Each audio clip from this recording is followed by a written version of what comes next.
और युद्ध के बीच देखिए एक और बड़ी खबर आई है। अमेरिकी सेना प्रमुख का इस्तीफा हुआ है। जी हां, रैंडी जॉर्ज ने अपने पद से इस्तीफा दे दिया है और हेग्सेथ ने रैंडी जॉर्ज से पद छोड़ने को कहा था। क्रिस्टोफर लैनवे अब अमेरिकी सेना प्रमुख होंगे।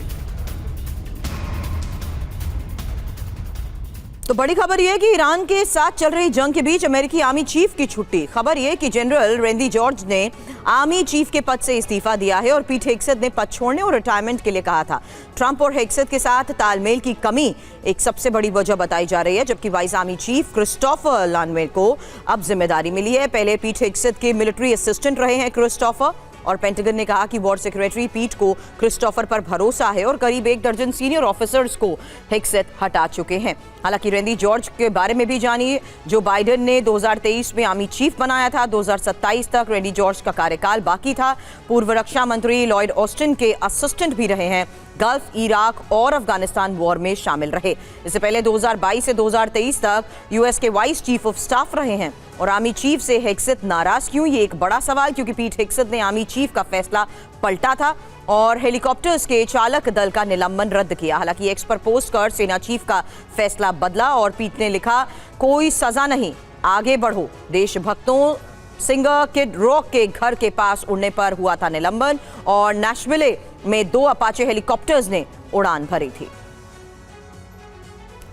और आईआरजीसी इंस्पेक्शन यूनिट के चीफ की मौत की पुष्टि हो गई है। मोहसिन नजाफी की मौत की पुष्टि हुई है। 32 दिन बाद डीएनए से पहचाना गया शव। खamenei के ऑफिस पर हमले के दिन मारे गए थे मोहसिन नजाफी। 28 फरवरी को अमेरिका इजरायल ने किया था हमला।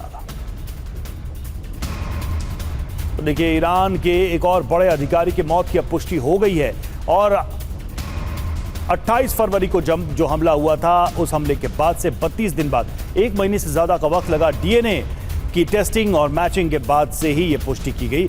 खamenei के ऑफिस पर जिस दिन हमला हुआ था, उसी दिन वहां पर मौजूद थे मोहसिन नजाफी, जहां पर वो हमले में मारे गए थे। और इस बीच देखिए, अमेरिका से जो खबर आई थी, जंग के दौरान अब तक 3 बड़े अफसरों की छुट्टी हो चुकी है। देखिए कौन कौन है वो अफसर। जो केंट, इनका इस्तीफा हुआ। Director US national counter terrorism centre, इनका इस्तीफा हुआ, इन्होंने पद छोड़ा। और जो बड़ी खबर इस बीच आई है, जो आज की भी बड़ी खबर है, जनरल रैंडी जॉर्ज जो कि चीफ थे यूएस आर्मी के, वो भी पद से हटा दिए गए हैं। साथ ही पॉम बॉन्डी जो कि अटॉर्नी जनरल अमेरिका के थे, उन्हें भी बर्खास्त किया गया है।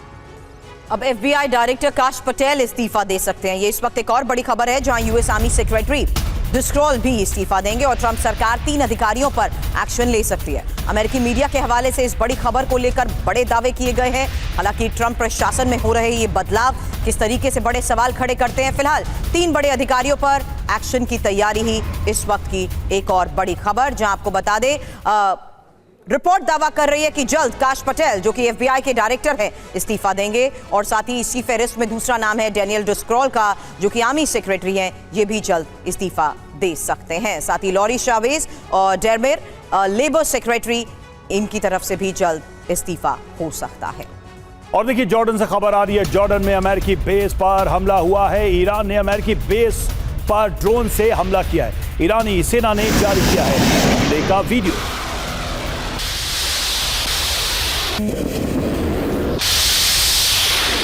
अब इराक के इरबिल में भीषण तबाही, जहां ईरान ने इरबिल पर ताबड़तोड़ हमले किए और ईरान के मिसाइल हमलों से कैसे इरबिल दहला, ये एक और तस्वीर। और पिछले 24 घंटे में ईरान में आईडीएफ के भीषण हमले, 50 बैलिस्टिक मिसाइल ठिकानों को बनाया निशाना। मिसाइल डिपो और लॉन्चर किए तबाह। अब ईरान की मिसाइलों से कैसे तेल अवीव दहला, लेटेस्ट तस्वीर सामने आई। कैसे इमारतों में एक बार फिर आग लग चुकी है और हमलों के बाद इमारतों में लगी भीषण आग, जहां ईरान ने एक साथ कई जगहों पर मिसाइल डाली। और इराक के इरबिल में ईरान के भीषण हमले, ईरान ने अमेरिकी बेस को बनाया निशाना। ईरान से हमलों से दहला अमेरिकी बेस।